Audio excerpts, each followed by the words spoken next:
Bom dia a todos. Obrigado à direção do Sintag, na pessoa de Jair, por essa oportunidade de estar aqui debatendo com vocês.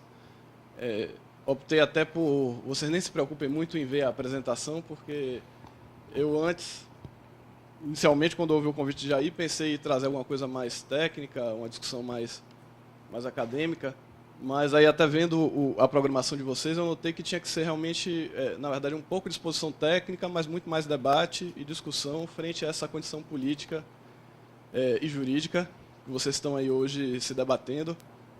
E vocês vão ver aí com um pouco que a gente vai falar, e até o meu xará aí que me antecedeu e muito bem colocou em relação à discussão política, o direito e, vamos dizer assim, os fenômenos políticos têm muito a ver um com o outro. Na verdade, o que a gente vê muitas vezes na lei nada mais é do que a manifestação do interesse político de uma comunidade, enfim, de um estado, de um município, de um país. Então, até não é por menos que a Constituição Federal nossa tem como sinônimo Carta Política de 1988. Então, a ideia aqui é trazer algumas referências históricas e normativas em relação aos estatutos que vocês já vivenciaram aí durante a carreira de vocês, administrativa, e a visão que a gente tem em relação a esse fenômeno que vai ser tratado no terceiro painel, mas já dando uma introdução em relação à emenda constitucional que aí está. Como é que um técnico, um advogado, observa que isso deve ser discutido, porque você tem alguns prismas, independentemente de tomar partido a favor ou contra a edição da PEC e, consequentemente, a lei complementar que deverá ser editada, existem discussões e ponderações que devem ser feitas pelos senhores, tanto no período pré-aprovação da PEC, após a PEC terá discussão sobre o Estatuto, e no âmbito da discussão do Estatuto terá que ter, e vocês vão entender por que é que eu estou dizendo isso, uma discussão mais severa em relação ao tratamento dos servidores estaduais e os demais servidores que são federais, né, do seu trabalho, eleitorais e a Justiça Federal Comum. Realmente existe uma peculiaridade constitucional que vai ter que ter uma discussão, uma diferença, ou ainda que se trate da mesma forma, isso vai ter que ser muito bem colocado, e eu vou trazer isso mais adiante. Vocês entendem um pouquinho por que é que eu estou aqui?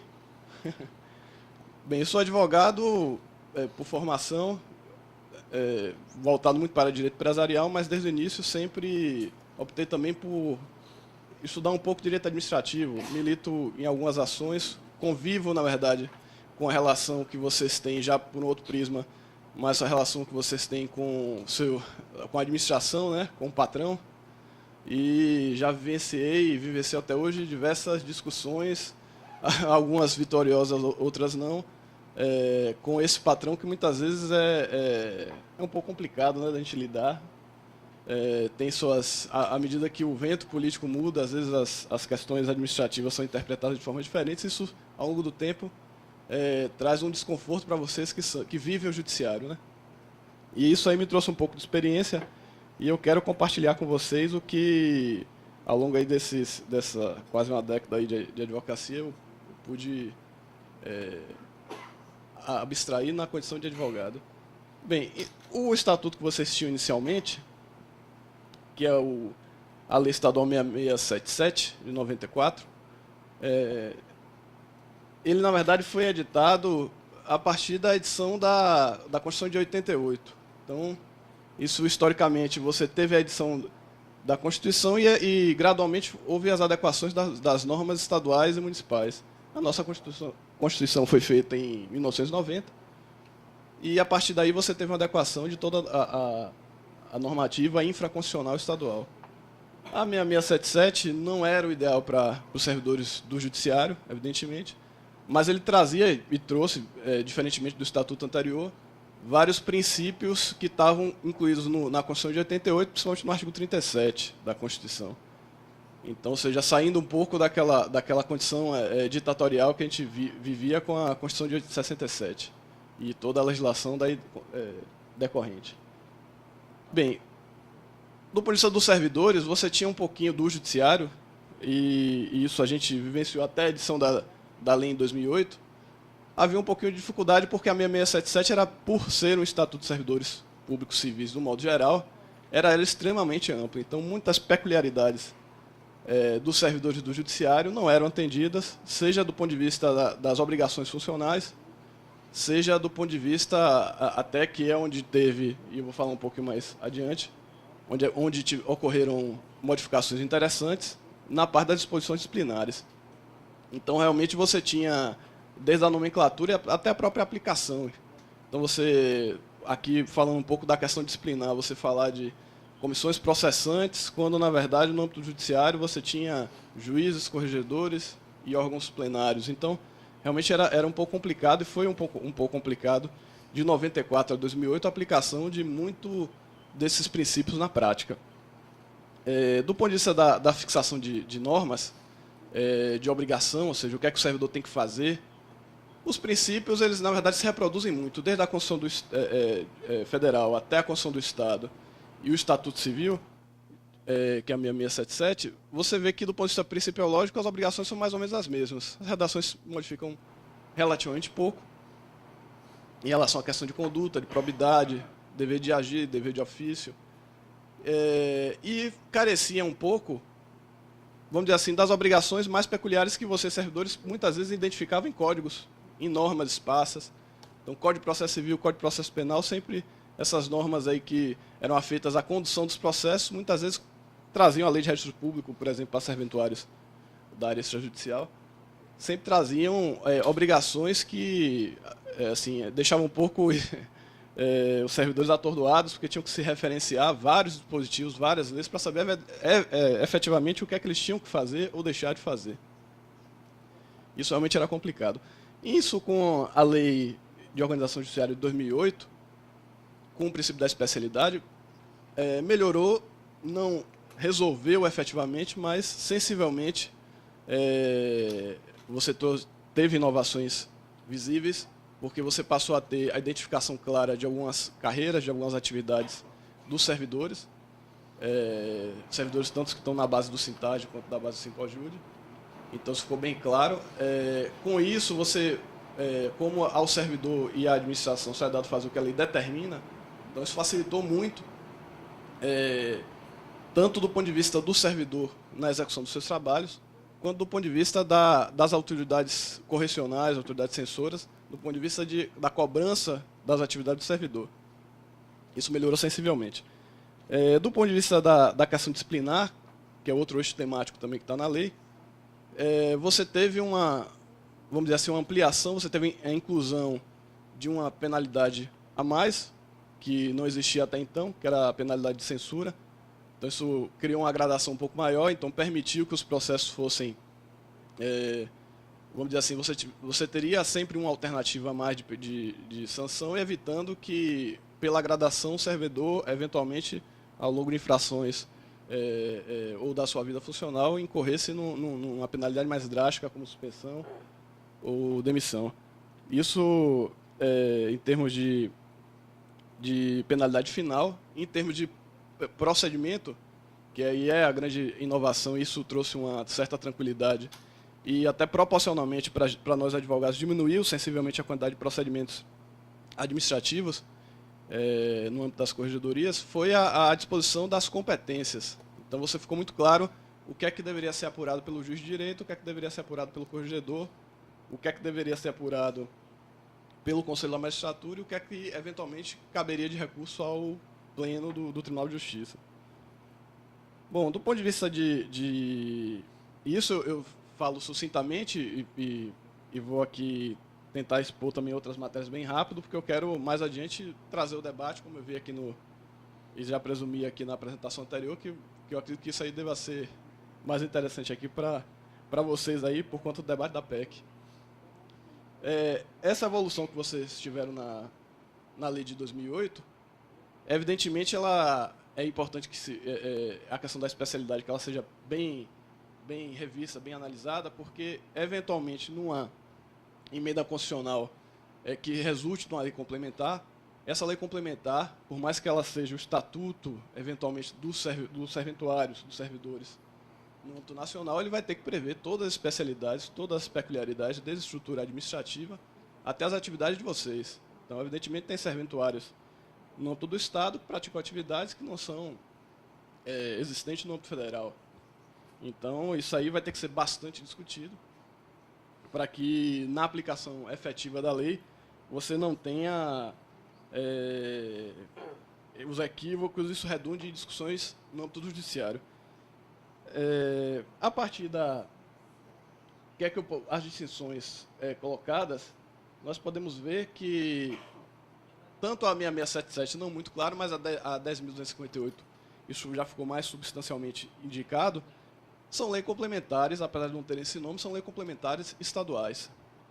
O que é uma lei complementar? A lei complementar é uma lei que ela especificamente dispõe sobre, esclarece um artigo específico da Constituição. Então, ou seja, ela tem uma gradação, ela tem uma força, uma estrutura normativa maior do que uma lei comum. Isso é importante que a gente entenda, porque a edição da Lei 10.258, que dispõe sobre estrutura judiciária e sobre a vida de vocês, ela, vamos dizer assim, esclarece 2 artigos da Constituição do Estado que dispõem sobre a obrigação do Tribunal de Justiça de fixar toda a sua estrutura funcional e toda a sua estrutura administrativa. Então, isso nos traz o primeiro problema em relação à discussão não da PEC, sim da sua normatização num eventual estatuto. Esses artigos que estão na Constituição do Estado da Bahia, eles foram lá colocados pelo legislador do Estado por conta de um outro artigo, que é o artigo 25 da Constituição Federal, que ele dispõe que aos Estados compete dispor, e aí vai elencar várias situações, entre elas a disposição sobre sua estrutura administrativa, sua estrutura de pessoal. Então, isso é uma competência constitucional federal que compete, pelo princípio da autonomia, aos Estados. Então, competindo aos Estados pela sua independência, pela sua autonomia, dispor sobre sua estrutura administrativa e servidores, aí eu venho cá para a Constituição do Estado e eu tenho, pelo princípio da independência, que ao Judiciário do Estado compete, de igual forma ao Executivo Legislativo, dispor sobre sua estrutura administrativa e sobre seu pessoal. Então, veja bem, já temos aí uma primeira discussão que vai ter que ser travada lá adiante. Por mais que você tenha uma edição de uma PEC que disponha que a alteração do artigo 93, prevendo que o Supremo Tribunal Federal poderá editar um estatuto nacional para os serventuários, esse estatuto, isso é uma norma constitucional, ele vai, no momento em que existir uma norma nesta lei complementar, que seria o estatuto, contrário eventualmente a uma norma existente de lei complementar ou constitucional do Estado da Bahia, teremos um conflito. Teremos um conflito do artigo 93 com o artigo 25. E aí o primeiro problema se instala porque o artigo 25 é um artigo, vamos dizer assim, erigido, não chega a ser uma cláusula pétrea, como o artigo 5º, o artigo 7º, mas tem uma estrutura muito similar. São alguns artigos que falam do funcionamento do Estado, da independência, que poucos são alterados em seus parágrafos ao longo desde a edição da Constituição em 1988. Então, essa discussão terá que ser debatida. Se não for debatida previamente, poderá ser discutida pelos sindicatos, pela FENAJUDE, por quem tiver competência constitucional, inclusive em sede de ADIM, de ação direta de constitucionalidade ou de inconstitucionalidade, a depender de como for essa redação. E isso eu falo, e essa peculiaridade, inclusive, é importante que vocês tenham em mente que os juízes até não gostam muito, os juízes federais, né, quando a gente fala isso, mas, inclusive, isso é interessante que eu sempre tinha esse entendimento e ouvi há pouco tempo atrás do presidente do tribunal recém-eleito, e uma tese que é correta. O judiciário, ele tem um caráter nacional, foi entendido dessa forma pelo Supremo Tribunal Federal, tem suas peculiaridades administrativas no âmbito federal, só que chefe de poder, ou seja, estrutura de poder de Estado, nós temos que sempre levar em referência e equivalência o legislativo e o executivo. Então, no âmbito federal, nós temos a presidente da República e temos o Congresso Nacional. Então, o respectivo chefe de poder, presidente do Senado, presidente da República. O presidente do Supremo Tribunal Federal é o chefe do poder. Os outros tribunais federais, sejam eles regionais federais, tribunais do trabalho, eles têm uma certa independência até para a edição de norma, proposição de normas, atos administrativos, por uma questão de equivalência a poder executivo, mas não são chefes de poder. Então, os presidentes dos tribunais estaduais, ou seja, e aí, consequentemente, toda a estrutura do judiciário estadual, ele é efetivamente, e no caso o presidente do tribunal é efetivamente um chefe de poder. Ou seja, se eu for pela ótica constitucional, a força constitucional, o que for disposto pelo Tribunal de Justiça, por propositura do seu presidente, do ponto de vista de lei, que é o que eu estou falando agora, terá sempre uma força normativa muito maior do que o que eventualmente for proposto por um Tribunal Regional Federal, um Tribunal Regional do Trabalho. Isso é uma discussão doutrinária que não se consolidou ainda em uma discussão judicial ainda, até porque as matérias substanciais que foram ao Supremo não trataram desse tema, mas em se tratando de um estatuto de servidores, é provável e é possível que essa discussão venha à tona, porque aí você terá a discussão da autonomia. Então, será que os estados vão perder sua autonomia de fixar suas normas em relação aos seus servidores? E teremos também que ter em mente a questão da especialidade, além da autonomia, que a nossa especialidade para a edição das normas locais, ele deriva de uma norma constitucional federal, enquanto os outros tribunais necessariamente não. Então, eu acredito que isso vai e tem que levar vocês em relação aos servidores dos estados, terá que ter uma discussão em um capítulo distinto e separado. Não deverá ser o mesmo nível, nem o mesmo quilate de discussão em relação aos servidores federais.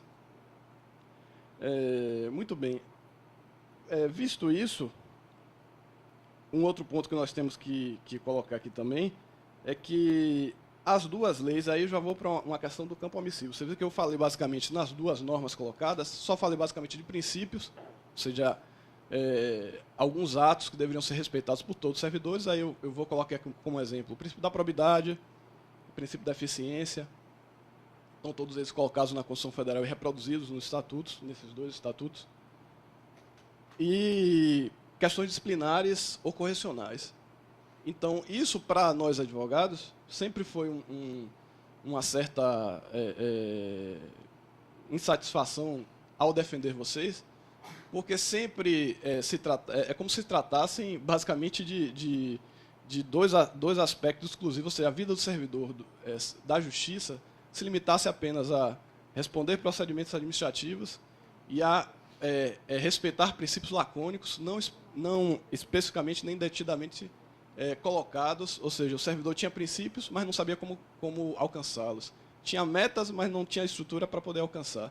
Então, um estatuto, eventualmente, que venha a ser editado e discutido, ele não pode ter a omissão que esses dois estatutos, no caso da Bahia, evidentemente tem outros estados que são melhores redigidos, mas no caso especificamente da Bahia, é identificado, ou seja, não é possível que um estatuto não verse sobre estrutura necessária, sobre as obrigações que a própria administração terá em termos estruturais para com os servidores.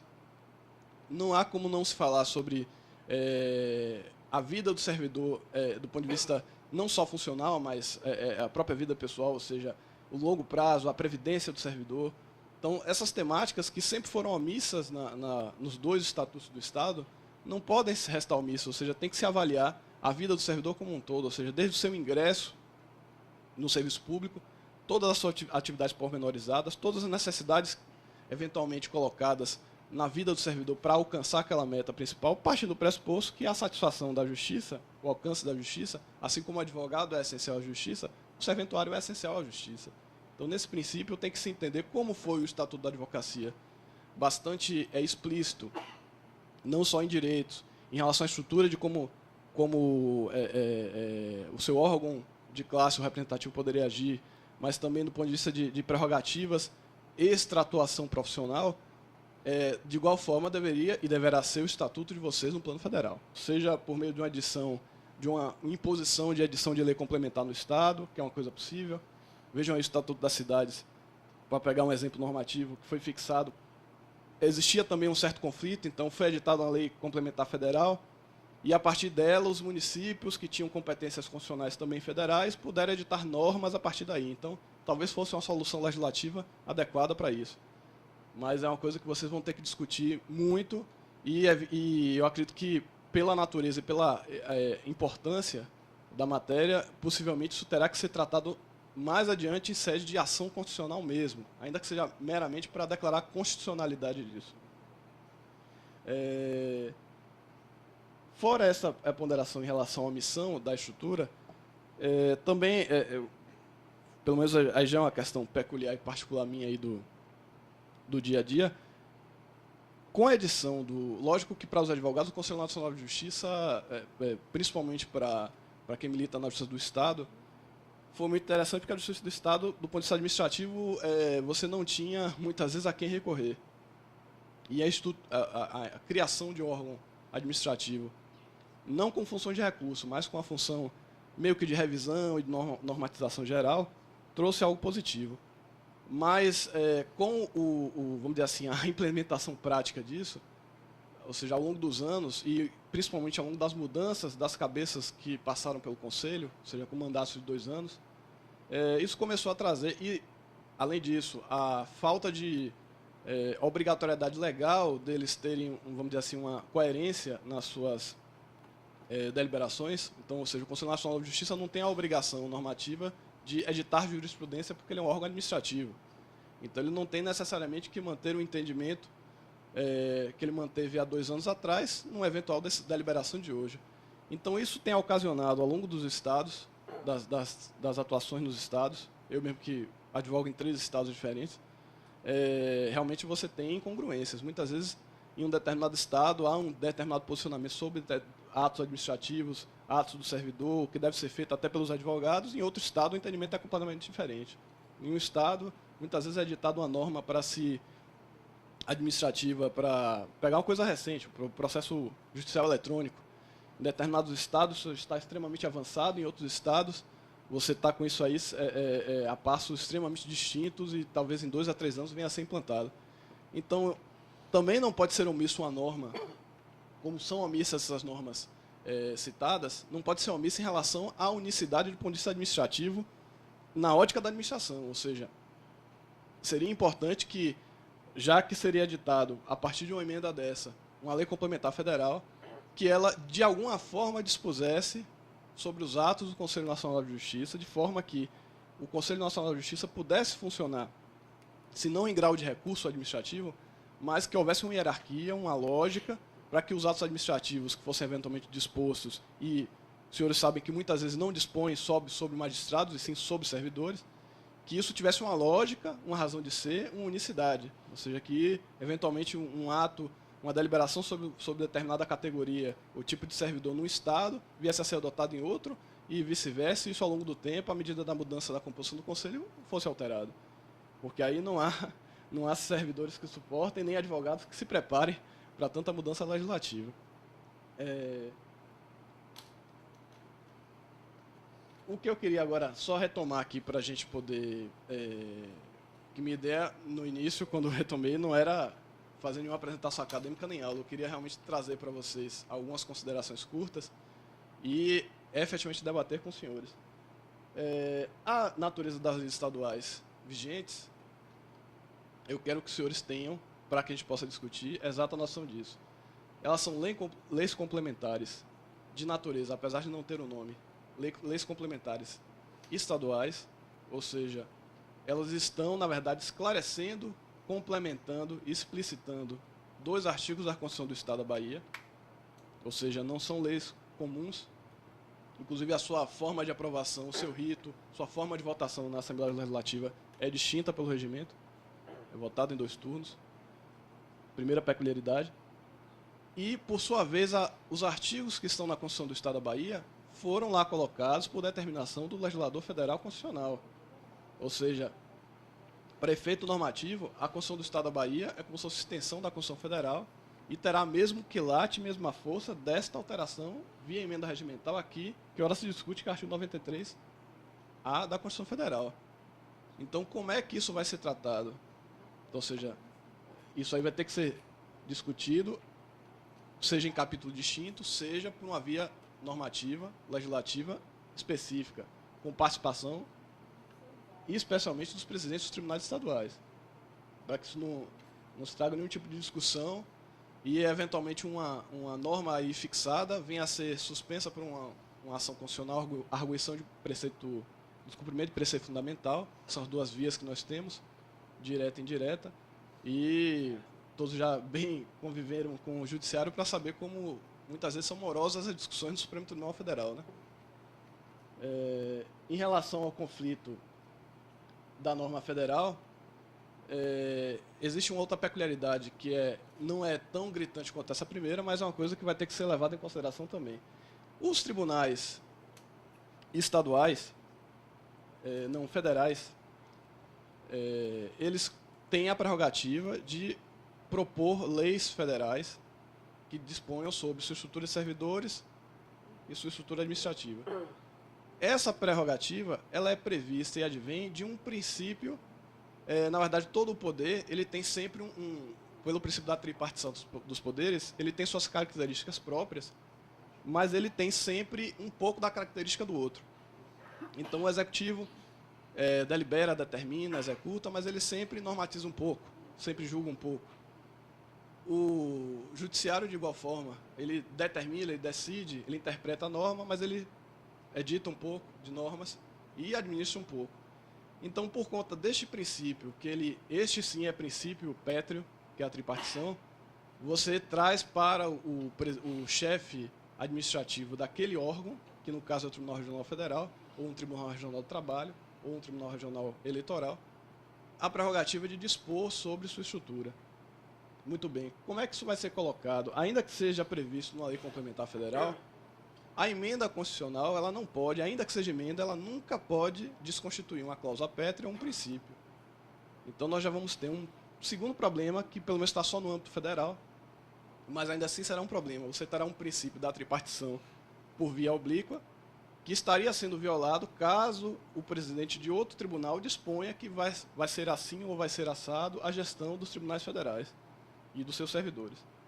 Então, isso vai ser complicado. Se for, eventualmente, uma lei complementar editada e cuja responsabilidade seja assumida por todos os presidentes, menos mal. É uma saída legislativa que você supre pela iniciativa. Mas, se não for, possivelmente, um eventual presidente do tribunal que seja insatisfeito com o que seja ali colocado vai poder trazer essa discussão e teremos aí mais um embate aí no âmbito constitucional, seja em ADIM, seja em ADPF. Em último caso, que foi uma situação que eu falei no início e retomo para que você se relembre, é o princípio da autonomia. Então, ou seja, o princípio da autonomia que está na Constituição do Estado da Bahia, mas ele é previsto no artigo 25 da Constituição Federal, deixa claro a atribuição específica da Constituição do Estado de dispor sobre isso e aos poderes do Estado dispor sobre a estrutura administrativa e sobre o seu pessoal. Então, eventualmente, se o Estatuto Nacional dos Servidores não for omisso, como eu pedi no início que eventualmente não fosse, ou seja, disponha sobre a estrutura necessária para os servidores, disponha sobre formas de gasto, disponha como a administração realmente deve bem tratar os servidores. Ele vai estar dispondo sobre atos administrativos. Então, como é que a Lei Complementar Federal vai dispor sobre algo que é competência exclusiva do Estado da Bahia dispor, do Estado de Sergipe dispor, do Estado de São Paulo dispor? Vamos ter um outro problema, que é o princípio da autonomia. Então, vejam que não é uma coisa muito simples, ou seja, a discussão, vocês estão só na discussão na seara política, inicialmente, mas essa discussão política vai permitir a edição de uma lei. Essa lei vai ter uma centena de artigos, com certeza, e essas centenas de artigos, cada um vai ter que ser avaliado com muita cautela, porque diversos outros princípios, toda uma estrutura constitucional já está aí existente e não vai poder ser atropelada como bem entender. Ainda e mesmo que a lei seja editada ou proposta pelo presidente do Supremo Tribunal Federal. Então, isso é importante que vocês saibam, porque qual é a ferramenta, vamos dizer assim, eu particularmente acho mais interessante, mas que o Supremo Tribunal Federal tem aplicado muito recentemente, depois de muito apelo dos advogados, é de trazer, inicialmente se trazia os chamados amigos da corte em toda a discussão constitucional, pessoas que não são partes, são associações, sindicatos, instituições, não se apresentam com interesse específico de provimento ou improvimento mas se manifestam tecnicamente sobre um assunto.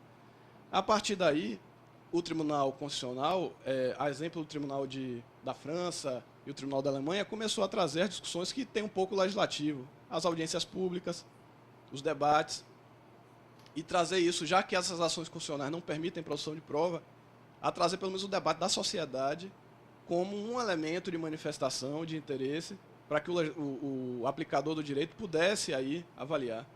Então, ou seja, essas ferramentas, se forem bem colocadas, vão poder dar oportunidade não só ao Sintarge como às federações sindicais, a manifestação tanto a título de amigo da corte, inicialmente, como eventualmente em audiências públicas e debates dentro do processo. Ou seja, não é meramente um debate, ou seja, estou muito mais além, não é um debate ainda na proposição da edição, da redação da norma. E sim, uma vez a norma editada, as audiências no âmbito do processo. E ninguém melhor do que as entidades sindicais e associações da categoria para dizer o que é que a categoria quer. E, eventualmente, quanto mais manifestações forem presentes, melhor será para quem interpretar a norma, porque vai conseguir entender a diversidade do judiciário e dos seus servidores no país inteiro, seja no âmbito do judiciário do trabalho, judiciário eleitoral, e, de certa forma, também, ainda que delegatários dos servidores extrajudiciais, né, que não deixam de ser, ainda que delegatários, previstos na 10.258. Mas essas são pequenas ponderações, a ideia não é fazer um debate acadêmico, até porque eu já pensei que de 6677 e 10.258, muitos dos senhores já entendem aí demais, porque devem ser cobrados dioturnamente, né, para os seus magistrados, seus superiores. Mas eu quero, não sei como é que vai ser essa temática aqui do debate, mas quero debater aqui. Eu passo a palavra para a servidora Elizabeth. Hoje ainda não dei bom dia ao palestrante, ao Dr. Marcos Carrilho e a todos os colegas. Mas, na exposição, doutor Marcos, o senhor fala sobre que o artigo 93A, que nós estamos procurando inserir na Constituição, ele é concorrente com o artigo 25, né, da própria Constituição. Mas nós já temos históricos que, mesmo com estes artigos concorrentes, como a LOMAN, ela não burlou o Pacto Federativo, até mesmo quando eles unificaram a questão da magistratura. Eles não tiraram o poder do Estado e a prerrogativa do Poder Judiciário de encaminhar suas assembleias legislativas os projetos de lei, mesmo que sejam na questão salarial, mesmo que sejam dentro da mesma daquilo que vem previsto no federal. Mas havia necessidade de leis estaduais para isso, né? Aqui na Bahia se tentou até passar por cima disso com uma autorização legislativa para que o próprio Poder Judiciário fizesse isso, mas que não foi ainda, graças a Deus, isso não foi aprovado. Então, dentro dessa mesma linha. A outra questão seria sobre essa estrutura de poder que também é feita nos estados. A gente, parando até mesmo, porque, como eu sou lá da federação, a discussão a nível federal ela é muito ainda incipiente, ela não avançou. E a gente está tratando dessa questão a nível estadual, a questão da estrutura de poder nos estados, enquanto poder judiciário, e prerrogativa nas constituições estaduais. A gente já tem como normatização a nível nacional o próprio CNJ, quando ele estabelece aos próprios tribunais metas, entre outras questões referentes à sua estrutura de servidor, né, dentro daqueles tribunais. Então, a gente já tem uma normatização, na verdade, que não tem nenhuma interferência do servidor e muitas vezes nem do próprio Tribunal de Justiça local, feita a nível nacional por um órgão federal, que é o CNJ. Então, a gente também entende, enquanto PEC 59, agora no Senado, sobre essa questão de iniciativa. Como a gente já tem o CNJ com iniciativas a nível nacional, a gente vem agora com o STF também com uma iniciativa nacional que não se pretende, em nenhum momento, burlar Pacto Federativo, nem mesmo Lei de Responsabilidade Fiscal, quando a gente manda que essa questão salarial ela vai ser uma coisa gradativa, com lutas através dos estados e respeitando a prerrogativa do próprio Poder Judiciário. Então, a gente está respeitando a questão da iniciativa, as constituições estaduais, a prerrogativa do Poder Judiciário de organização, nesse caso, né? Então, a gente, inclusive, esse controle de constitucionalidade, quando a gente passa pela Comissão de Constituição e Justiça da Câmara, então, eles geralmente no seu parecer, ele diz que é constitucional. Agora, nós estamos no Senado. E houve audiência pública, isso aí que o senhor falou, houveram várias audiências públicas quando, na Câmara dos Deputados, para aprovação na Câmara dos Deputados. E agora a gente está vendo também que no Senado isso vai acontecer agora em 2014. Ela está na Comissão de Constituição e Justiça e deve passar também por questões de constitucionalidade, que é lá que eles verificam isso, né? E essa outra questão. Então, como uma espécie de defesa da nossa iniciativa de estar procurando um estatuto com diretrizes gerais aos estados, a gente entende que não fere esses princípios e essa questão da concorrência, até porque a gente já tem outros históricos não inconstitucionais dentro da própria Constituição. Passa a palavra para o servidor Jair, atual coordenador-geral. Com a criação do Estatuto Único, como é que fica a 10.845, né, os seus dispositivos? Teria que ser criada uma nova lei? Simplesmente mudaria alguns dispositivos? O que é que aconteceria? Né? E outra dúvida que eu tenho, né, continuo muito confiante com relação à PEC, mas a exposição de Dr. Marcos Carrilho me trouxe algumas preocupações, e a minha preocupação principal que permeia aqui meu pensamento, ela tange no aspecto sindical, né? Eu tenho uma ideia fixa, né? É um conceito que eu tenho de que a unificação sindical ela é uma tendência natural, ela vai acontecer. Porém, nesse momento, né, não vejo conjuntura política para que isso aconteça, não vejo nenhuma possibilidade.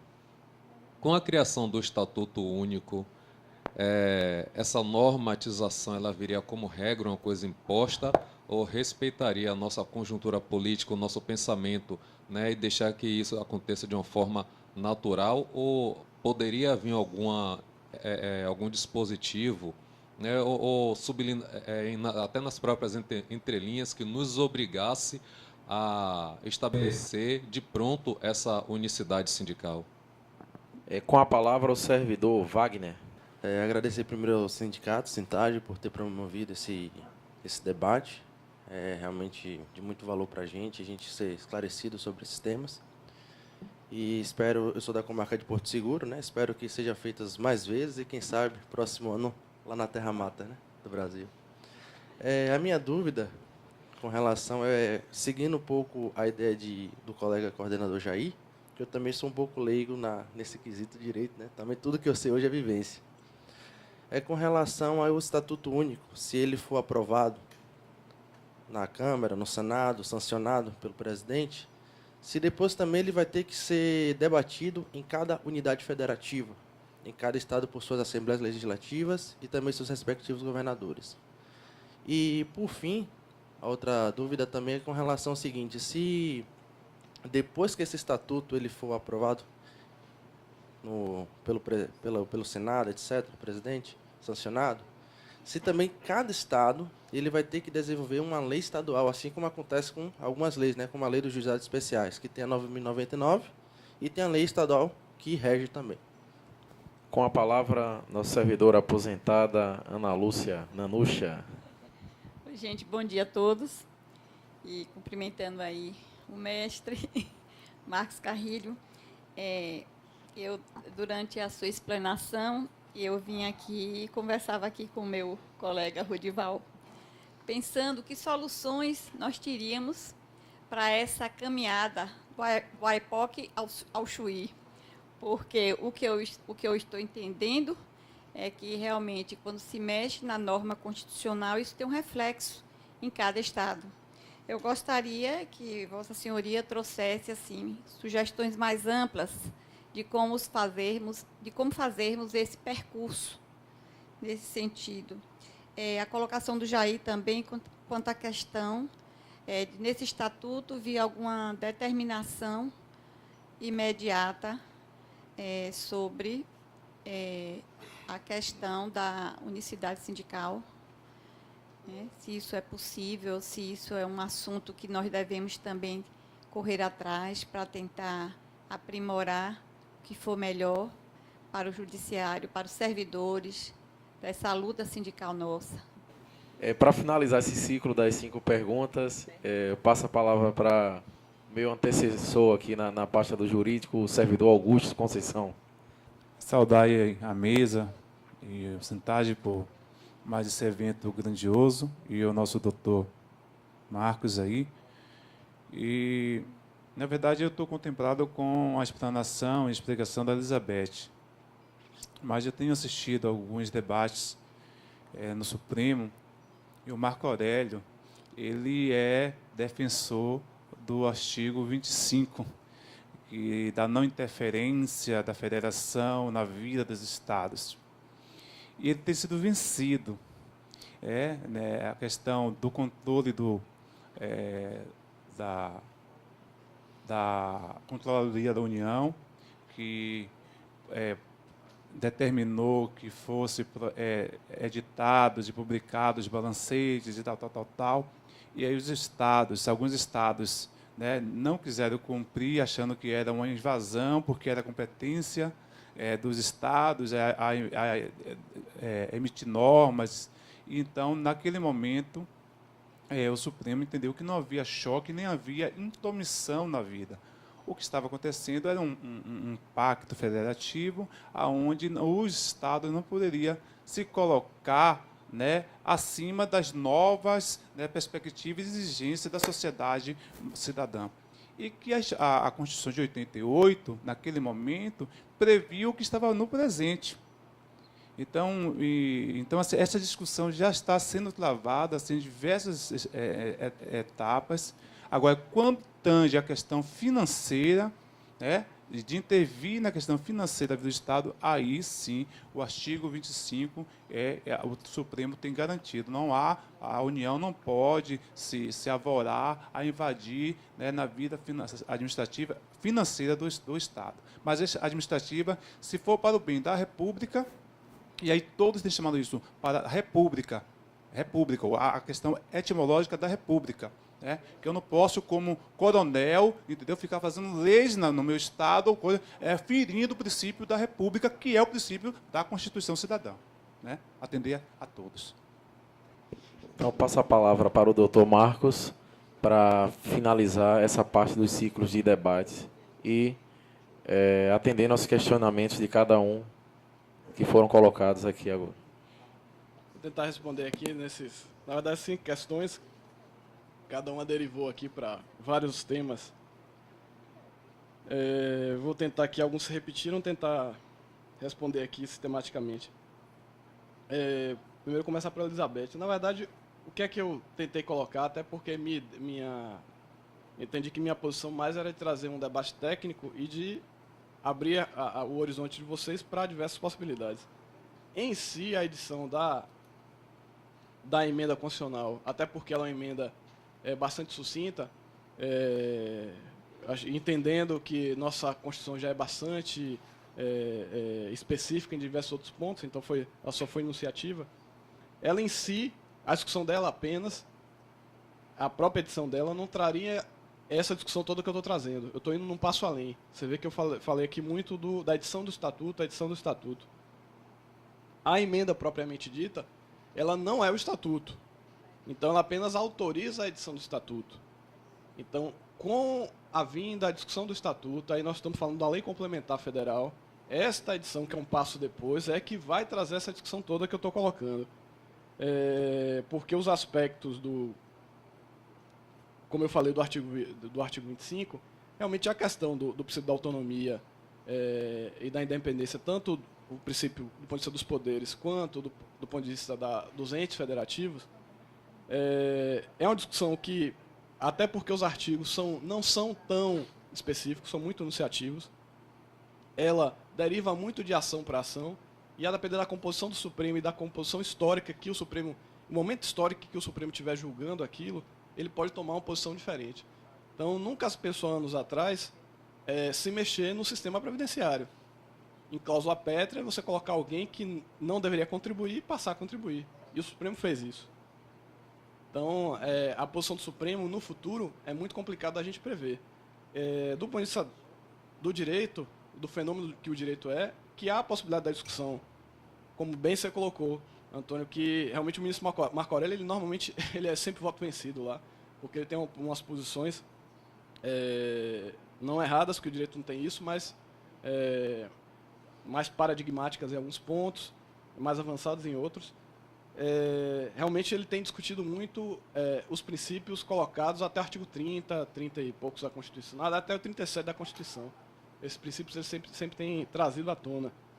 O artigo 25, assim como o artigo 29 dos municípios, realmente o Supremo tem, principalmente quando nós tratamos de bem comum, de interesse maior, ele muitas vezes tem relativizado. Mas o que a gente vê de fenômeno de julgamentos, essa relativização não tem seguido, pelo menos na ótica dos advogados, um raciocínio jurisprudencial lógico. Muitas vezes é mais um raciocínio político de composição de momento histórico. Então isso é perigoso porque não fica muito complicado, o direito já não é ciência exata. Quando você não tem ainda um raciocínio lógico para chegar naquelas decisões, aí fica pior ainda.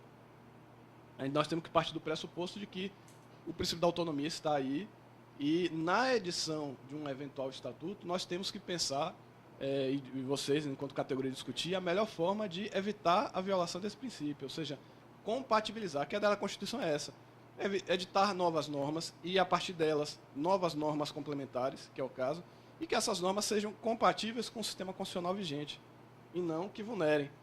Então, logicamente, haverá uma forma de se editar um estatuto, prevalecer a eficácia da emenda, do artigo da emenda, e, evidentemente, não violar um artigo 25. Seja trazendo, aí eu vou, para não chegar na pergunta da nossa outra colega, mas, evidentemente, haverão formas de chegar a isso. Então, vai competir ao legislador pensar isso, vai competir aos administradores que têm competência. Aí eu falo administradores, são os presidentes dos tribunais, mas na condição de administradores que têm competência de propor as normas, também numa solução desse tipo. A questão da LOMAN, que sempre é um exemplo quando a gente fala em termos de normas desse tipo, até na época quando se discutiu a edição do CNJ e normas eventualmente que viessem, porque inicialmente o CNJ pensou o debate no Congresso de se fazer algo como se foi feito aqui, ou seja, uma emenda enunciativa e uma lei complementar mais substancial.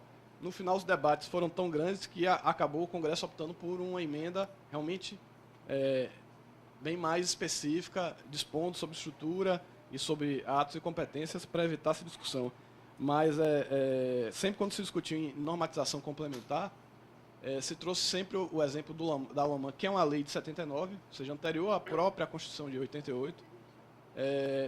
Muitos pensam que todos os artigos dela foram recepcionados e não foram. Tem muitos dispositivos que não se compatibilizam com o sistema constitucional vigente. Eu não sei se ela seria uma referência do ponto de vista de compatibilização de norma. Inclusive, eu acho que é uma omissão do Supremo até hoje não ter editado um novo estatuto, é algo que é cobrado pela classe da magistratura e por diversas outras classes que são afetadas por isso, como os advogados. A OAB tem sempre, de forma mais ativista no passado, mas tem tentado e buscado isso, e eu acho que no momento que vier uma discussão sobre um estatuto de uma categoria que, na verdade, a extensão é o braço da magistratura, são os serventuários, é impossível que o Supremo não traga essa discussão à tona também, porque ele vai ter que compatibilizar o eventual estatuto novo da magistratura com o estatuto dos servidores.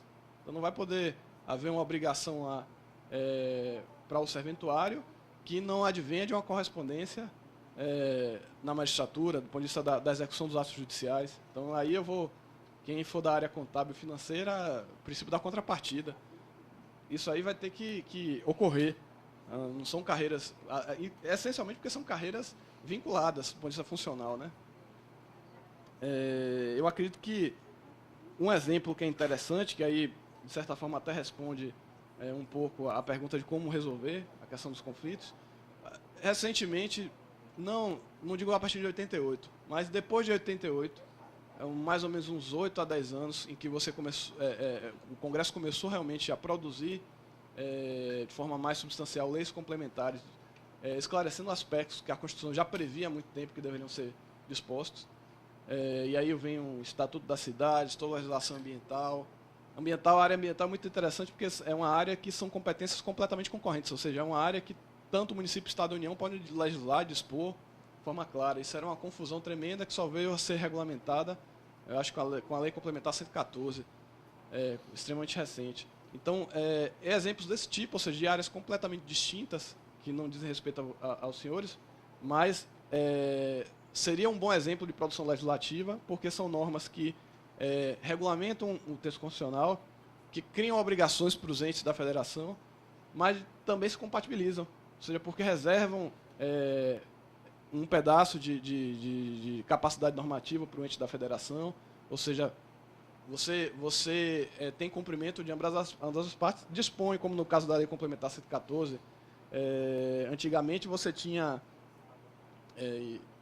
talvez aí alguém que milite mais, trabalha em área civil e área de fazenda tenha visto isso muito, alguns 4 anos, até 4 anos atrás, você tinha muito, às vezes, uma situação ambiental, se criava uma confusão no âmbito federal, estadual e municipal. Tinha autuação no âmbito federal, municipal e estadual.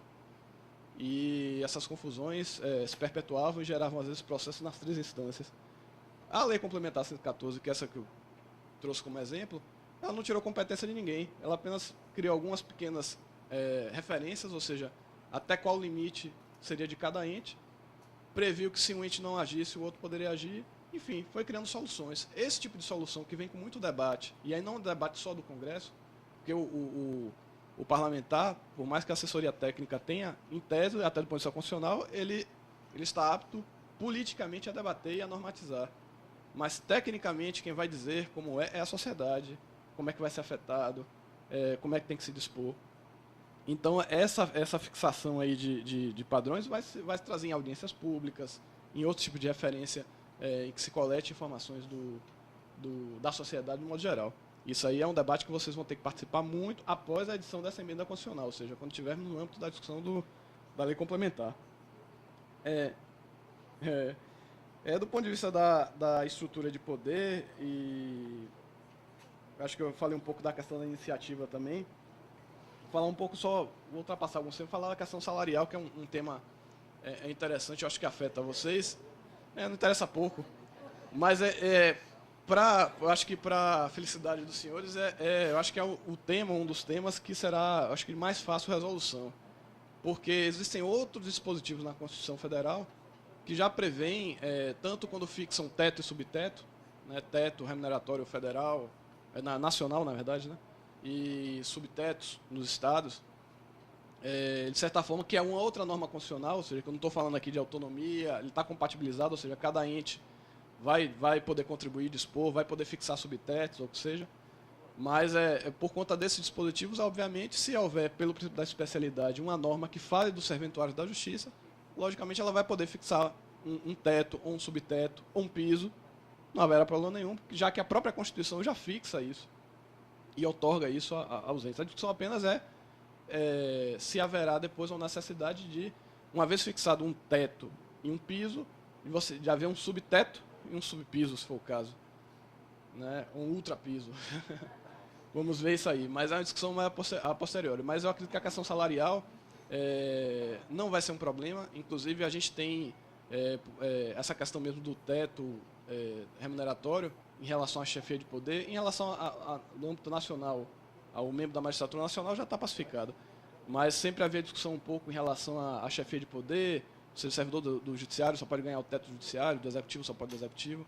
Até isso já avançou muito, inclusive por conta da Bahia, porque a Bahia dos estados da federação, ele, se eu não me engano, acho que o Paraná eram os únicos estados que tinham na sua Constituição estadual um teto diferente da chefia do poder. No caso da Bahia, o teto da remuneração do Estado é o desembargador do Estado e não o chefe do poder.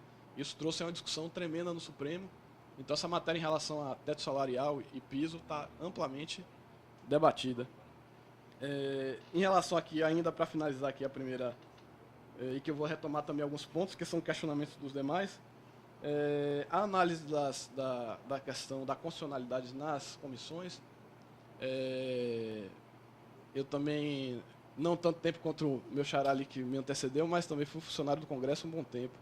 E, na verdade, a análise que se faz lá no Congresso, nas CCJs, ele, na verdade, o que a gente chama é um juízo de delibação ou preliminar. Na verdade, a constitucionalidade ali aferida, ela é prefacial, é inicial. Então, quem realmente tem competência constitucional de aferir constitucionalidade ou inconstitucionalidade é essencialmente ao Supremo, e existe uma previsibilidade do Senado Federal por meio de resolução, que é uma coisa bem específica, depois do Supremo manifestar sobre o assunto. Então, e aí, ou seja, não em relação à emenda, mas em relação ao estatuto, nós temos realmente que, tanto do ponto de vista técnico, formal, que é o que me preocupa aqui, o material é a manifestação de vocês, mas técnico formal, acompanhar e contribuir, porque vocês vão ter, como bem foi colocado anteriormente, você tem forças diversas, de diversos interesses, na própria, vamos dizer assim, no próprio cenário da categoria macro de vocês, ou seja, tem diversos serventuários, diversas bases, e às vezes a força política pode acabar puxando para um lado para o outro e haver, às vezes, um equívoco, uma discussão não muito bem colocada, e isso redundar em discussão no Supremo mais adiante na aplicação do Estatuto. Então, quanto mais se puder discutir anteriormente e se prever todas as possibilidades possíveis, menos lide haverá constitucional no Supremo em relação a esse tema. E sabendo também que, quando eu falo lide, não é que necessariamente a categoria brigue com a própria categoria, mas nós temos vários agentes que têm competência para isso. Então, de governador do Estado, chefia de poder judiciário. Então, você tem diversos agentes legitimados a discutir um artigo sequer, se assim entender, do Estatuto eventualmente editado. Então, por isso que toda cautela será útil e necessária. Em relação... Vou pular aqui alguns temas e ir para o de Jair. Ele me perguntou em relação à questão do Estatuto, como é que fica com a edição do Estatuto Único, as leis locais. E aí nós temos dois cenários. A gente tem um cenário, o vigente e a lei colocada. E depois da lei colocada, como é que vai ficar a legislação eventualmente editada depois. O que vier a ser editado antes é mais ou menos como aconteceu com a Lomã e a Constituição Federal, editada em 88. Então tem que haver não haverá uma incompatibilidade imediata. Então você terá que fazer uma análise e ver o que é que não foi compatibilizado, o que é que não tem equivalência no Estatuto Nacional Novo em relação às leis anteriores, que é o mesmo exame que a gente pôde fazer com a 6677 e a 10.258. Ou seja, mesmo com a especialidade, as matérias que a 10.258 eventualmente não se manifestou ou compatibilizou, você pode até aplicar tanto o artigo da 6677 quanto a 10.258. Agora, onde houver incompatibilidade, aí vai haver um fenômeno chamado derrogação. Ou seja, mesmo que não haja revogação na lei estadual, em princípio, por conta da lei complementar federal, ela estaria derrogada. E aí, para se afastar isso, aí que vem toda aquela discussão que eu falei anteriormente. Ou seja, teria que alguém legitimado ir ao Supremo, discutir a questão, isso aqui violou um princípio da autonomia, violou o princípio da independência, e aí você tentar fazer que o Supremo afaste em relação ao Estado o dispositivo incluído no Estatuto Nacional. Mas, em princípio, editada a lei complementar, o que for contrário está derrogado. Mas isso aí vai ser uma discussão, se houver, ou se houverem, diversos dispositivos, que eu espero que não, que sejam conflitantes, aí nós teremos um problema, porque inevitavelmente essa lide vai se deflagrar. A questão sindical, aí você vê que eu trouxe apenas dois temas que eu achei, 3 princípios que eu achei mais interessantes do ponto de vista constitucional, mas essa discussão já é um outro princípio, porque nós temos um princípio da independência, que inclusive é pétrea, nós temos direitos sociais colocados no artigo 7º, e temos no artigo 5º a liberdade de associação, inclusive no âmbito sindical, lá no artigo 7º. Então, no momento que você tiver uma disposição no Estatuto que fale sobre organização sindical, base sindical, isso aí vai ter que ser, a redação disso vai ter que ser construída com muita cautela para que não viole uma cláusula pétrea. E aí, na equivalência, na estrutura constitucional, em princípio eu não tenho um artigo mais forte do que o outro, mas como o legislador, em tese, sempre tem uma ótica, então o princípio constitucional é que sempre existe uma razão para o legislador editar a norma do jeito que editou. Então, os artigos iniciais do artigo 1º, essencialmente até o artigo 7º, 8º, eles são dispositivos extremamente importantes. Então, do ponto de vista de equivalência, a redação, a depender de como for colocada, se ele eventualmente se interpretar que se usurpou do serventuário a possibilidade de ele optar por uma base e que realmente não haja distinção de uma base para outra, essa norma vai ser, com certeza, objeto de discussão. E em relação a esse tema, o Supremo até não avançou tanto, avançou relativamente, mas os tribunais do trabalho e o TST têm discussões muito avançadas em relação à questão sindical. No âmbito executivo, inclusive, isso está muito bem trabalhado e organizado no Ministério do Trabalho. Então, vocês que são do dia a dia sindical sabem que o Ministério do Trabalho, ele, na verdade, nem defere, nem determina, aquela estrutura que ele hoje tem lá funcionando não é uma estrutura de carta horária de deliberação. Logicamente, ele faz uma análise também de deliberação sobre base, sobre posição de base, mas sempre tudo de forma muito recatada, por conta da norma constitucional.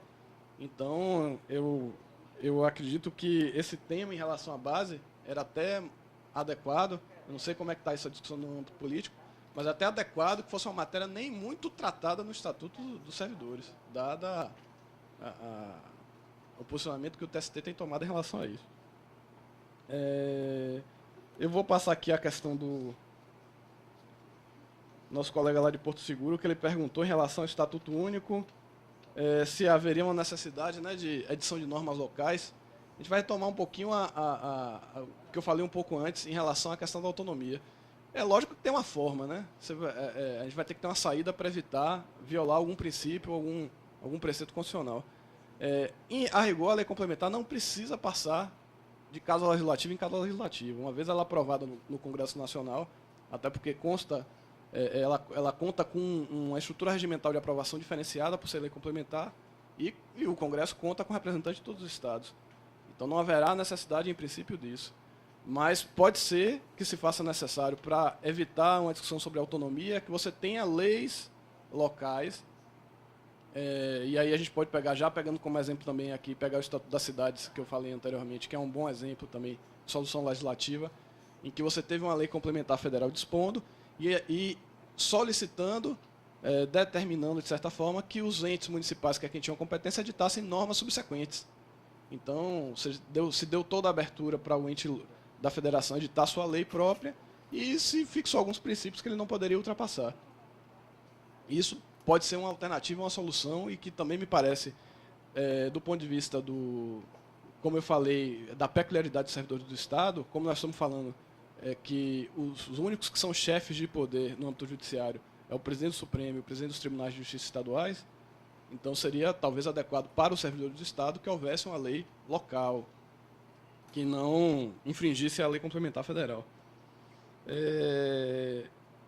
Agora vamos aqui à nossa colega Ana Lúcia, que tem várias dúvidas, né, sobre de trás para frente. A questão dos aposentados, evidentemente, foi como eu falei, da questão da omissão em relação a 6677 e a 10.258.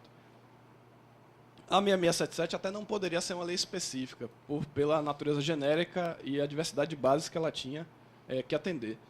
A 10.258, por não ser um estatuto de servidores, ela, na verdade, é uma lei orgânica de estrutura de poder, ela dispôs sobre várias questões que não são afeitas aos senhores, trouxe, como não podia deixar de ser, toda a questão principiológica, os princípios básicos, probidade, dever, zelo e tudo mais, e muita questão disciplinar.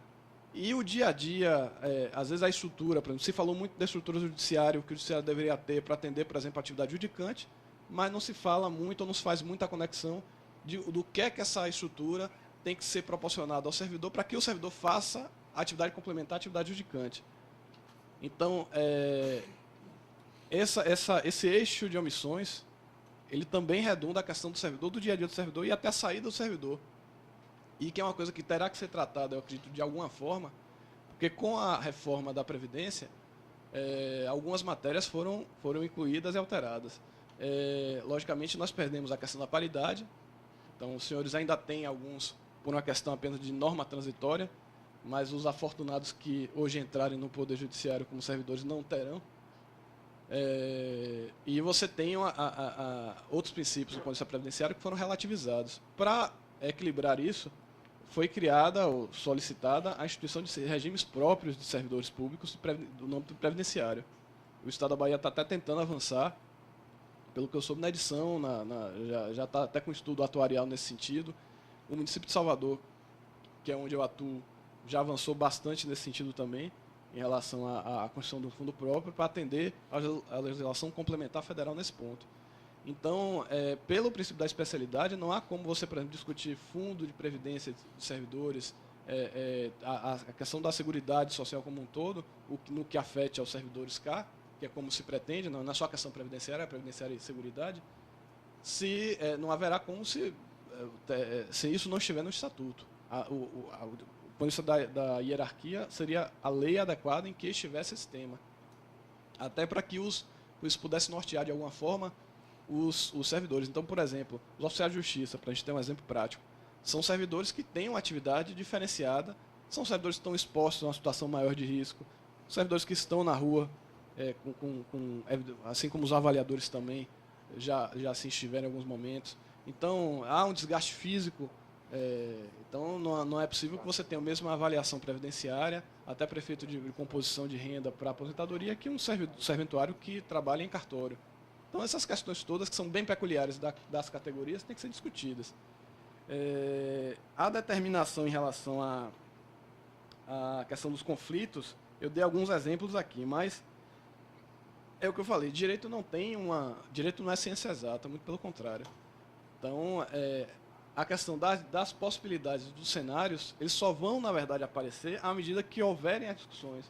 Então, por isso que é muito importante que haja discussão, evidentemente, para fundamentar a edição da emenda constitucional, mas que no âmbito do Supremo, no âmbito dos tribunais diversos do país, essa discussão, mais adiante, para efeito da construção do Estatuto, ela seja o mais aprofundado, mais extensa possível, conte com a maior quantidade de técnicos possíveis, e se vocês puderem trazer o máximo de técnicos em áreas distintas, que não os próprios servidores em si, para discutir as temáticas econômicas, administrativas, previdenciárias, atuariais, para que esses cenários apareçam. Então, como eu falei aqui, só aqui numa pequena discussão já trouxe a questão sindical aqui, bem rapidamente. Então, isso só vai aparecer dessa forma. E ainda assim, vocês não estarão livres de uma discussão constitucional, porque os legitimados para propor uma ação desse tipo são diversas pessoas. Então, do presidente da República, de um governador de estado, de um presidente de poder, de uma associação, a própria OAB, a minha entidade, por meio dos seus conselhos. Então, são muitas pessoas legitimadas que podem discutir um dispositivo apenas.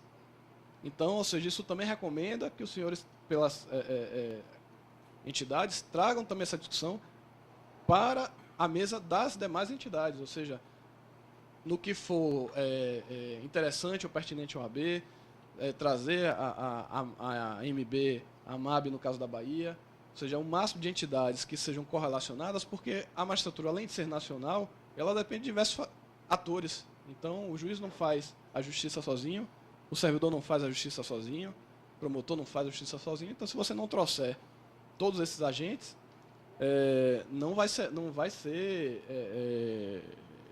possível você ter, na unanimidade, normalmente ela é burra, então com certeza terá alguém que irá discutir. E outra recomendação, que isso se mantenha no longo prazo, porque uma edição eventual, e a história tem provado, ainda mais a nossa Constituição, que é muito nova, a tendência é uma edição de uma primeira versão desse estatuto, dessa norma complementar, e ela ser aperfeiçoada com o tempo, porque nós temos essa cultura já normativa, legislativa, de trabalhar leis muito extensas. Então, inevitavelmente, não vai ser diferente dessa vez, nessa oportunidade. Então, quanto mais extensa a norma, ela é interessante porque trata de vários temas, mas na aplicação dela, ela muitas vezes traz muitas divergências, na aplicação do direito. Então, aí, não digo na discussão judicial, mas às vezes até um órgão administrativo na interpretação.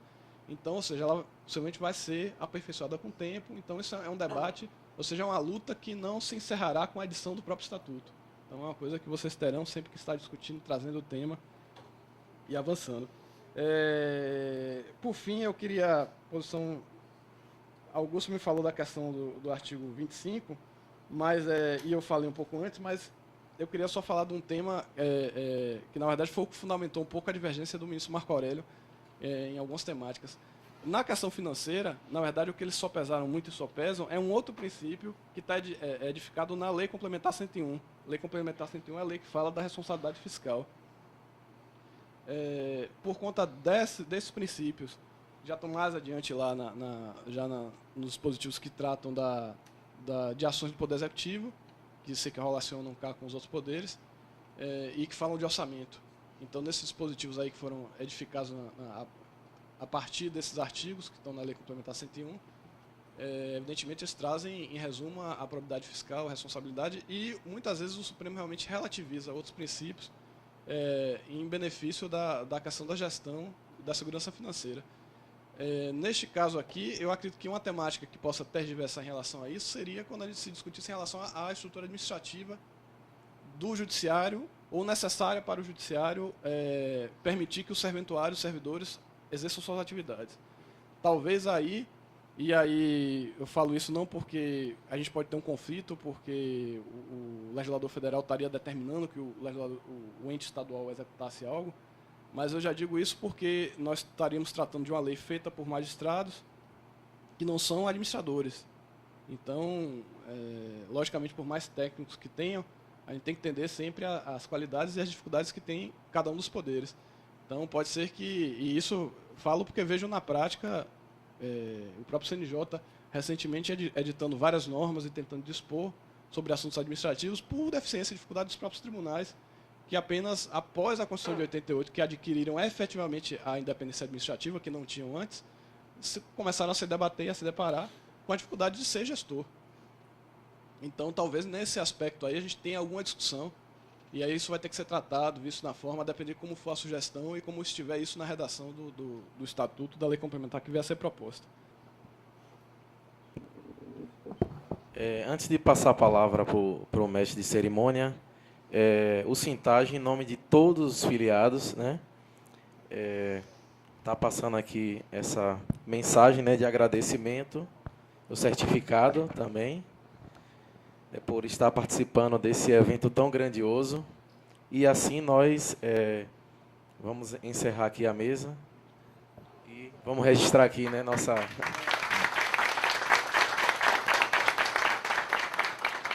Agradecemos a presença de todos. Retornaremos às 14 horas com o terceiro painel. Aspectos legais e constitucionais para a unificação das carreiras judiciais e algumas diretrizes, visando a construção do Estatuto Único dos Servidores do Judiciário nos Estados.